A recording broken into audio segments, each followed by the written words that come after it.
after my brother's murder, after I spoke in front of Cup Foods and was telling them to stop the violence, stop the destruction and everything, when I got back home, I just felt like I needed to carry that message even more in my community.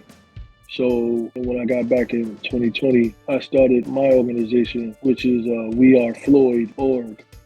I looked at all the victims that went through the police brutality and racial injustice and how it wasn't right. And we need to stand up for it. So I named it We Are Floyd because first of all, my last name is Floyd and I'm my brother. But it was to show people that I know my brother was the straw that broke the camel's back, but I'm being honest and I'm being transparent and I'm letting them know that it could have happened to anybody and it did happen to other people. And I'm even willing to fight for their families too. Not just for my brother, I'm fighting for my families. And that's what I say, I'm doing it for the culture, because the culture is what need healing. We need help.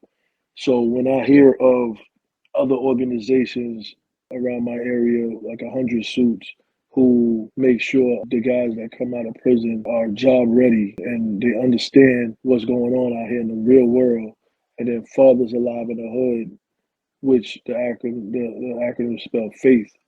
They're also in the community building men to be dads and fathers, mentors in the community. I really cherish those organizations. And then comes Soulful Hearts. As I started researching, I started talking to people and they started breaking it down to me.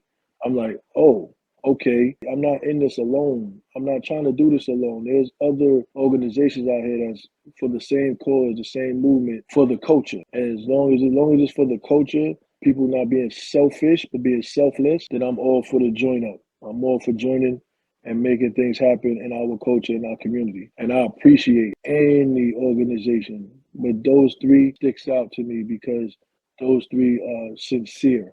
And when I speak to anyone from those organizations, I see sincere, transparency, and honest. And those are the people I like to work with. And I appreciate Soulful Hearts, 100 Suits, and Fathers Alive in the Hood. I'm on top of other ones, but those are three that sticks out in my mind.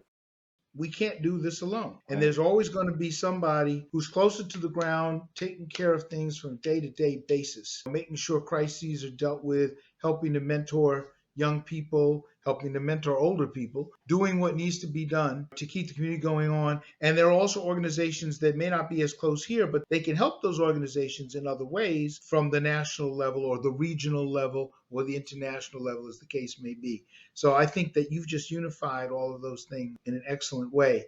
Actually, with my organization, We Are Floyd, it's like you said, some people, stay in their lane and know what's their strong points and what's their weaknesses. And since I just came in this activism world, I really wanted my organization to be the one that can point people in the right direction. If I have the chance to get funding where I can help someone in a specific area, then I will do so. But if I can't, if that's not my lane, I would be the one to point them in the right direction to another. Just say Soulful Hearts has a connection or has a program that can help. If I can't do it, I'll point them to Soulful Hearts. That's just because I'm willing to work with organizations because in this nonprofit organization world, there shouldn't be competition. Everybody, the left hand should know what the right hand doing. The right hand should know what the left hand's doing. Both sides.